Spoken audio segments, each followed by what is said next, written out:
জি। আগে খাতা কতগুলো আছে? এখানে স্যার এই সব শেষ আর এগুলা।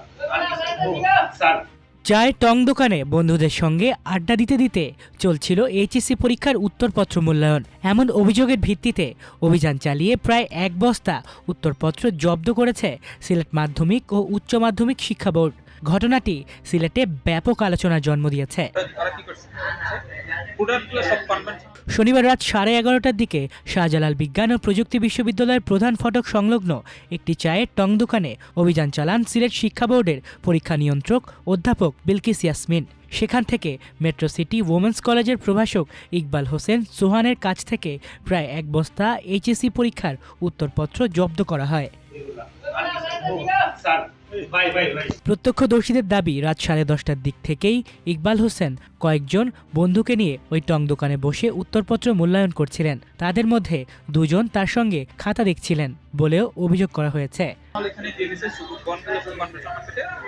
আরও অভিযোগ রয়েছে, শুক্রবার রাতেও একই স্থানে প্রভাষক ইকবাল হোসেন তার বন্ধু আইরিন লিনজা সহ 4 জনকে উত্তরপত্র মূল্যায়ন করতে দেখা যায়। প্রতিবেদকদের হাতে আসা একটি ভিডিওতে এমন দৃশ্য দেখা গেছে বলে দাবি করা হয়েছে। এক প্রত্যক্ষদর্শী জানান, বৃষ্টির কারণে তিনি টং দোকানে আশ্রয় নেন। সেখানে গিয়ে দেখেন 2 জন পুরুষ ও 2 জন নারী এইচএসসি পরীক্ষার উত্তরপত্র মূল্যায়ন করছেন। একই সঙ্গে তারা চা পান করছিলেন, কেউ কেউ সিগারেটও খাচ্ছিলেন। তিনি প্রশ্ন তোলেন, দেশের লাখো শিক্ষার্থীর ভবিষ্যৎ নির্ধারণকারী পরীক্ষার খাতা এমন পরিবেশে মূল্যায়ন করা কতটা গ্রহণযোগ্য? এছাড়া শিক্ষা বোর্ডের দায়িত্বপ্রাপ্ত শিক্ষক ছাড়া অন্যদের কাছে এসব উত্তরপত্র কিভাবে পৌঁছালো সেটিও তদন্তের দাবি রাখে বলে মনে করেন তিনি।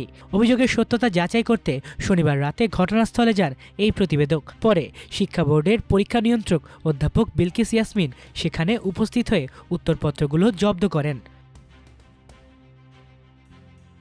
এ সময় প্রভাষক ইকবাল হোসেন সোহান বলেন, তিনি নিজেই উত্তরপত্র মূল্যায়ন করছিলেন, তবে তাড়াহুড়ার কারণে তার বন্ধুদের দিয়ে শুধুমাত্র কোড নম্বর মিলিয়ে নিচ্ছিলেন।